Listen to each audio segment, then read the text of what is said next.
मरी नथांता नक्सल का हिडमा जदि मानि थांता मार कथा।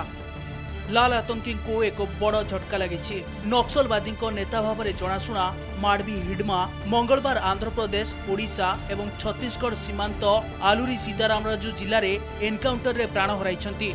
लाल आतंक विरोध में एक कार्यानुष्ठान मंगलवार राति रे आंध्र ओडिशा सीमांत अंचल में होइथिला।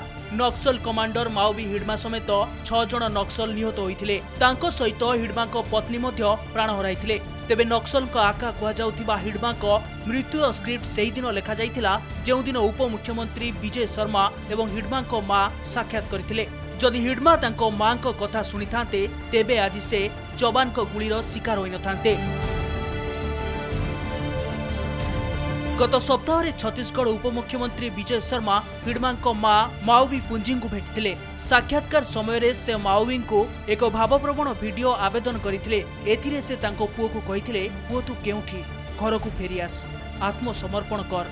उपमुख्यमंत्री सेही दिन हिडमा मां सहित रात्र भोजन मध्य करथिले। जदि हिडमा सेही दिन तांको मां को कथा सुनी थांते तेबे से हुए तो एबे भी जीवित रही थांते। अस्त्र शस्त्र धरी मदक जंगल रे बुलिबार जिद तांको जीवन नहीं गला।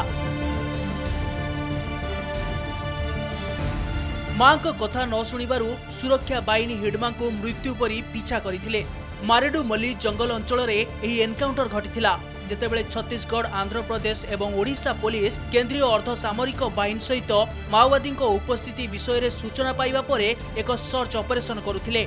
पत्नी को सह थिबा समय रे ही हिडमा को मृत्यु होइथिला।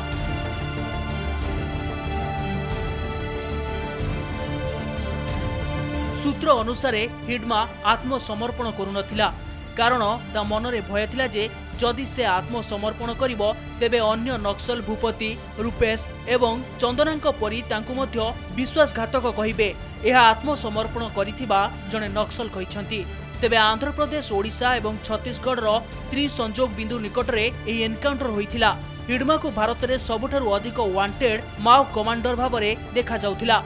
43 वर्षीय एही Naxal people's liberation guerrilla army रो नंबर 1 बाटालियन रो मुख्य थिला, जाहाकु सबुठारु घातक माओ स्ट्राइक यूनिट बोली कहा जाए। 50 लाख टंकार पुरस्कार राशि बहन करुथिबा हिडमा सीपीआई केंद्रीय कमिटी रे छत्तीसगढ़ रो बस्तर अंचल रे एकमात्र आदिवासी थिले।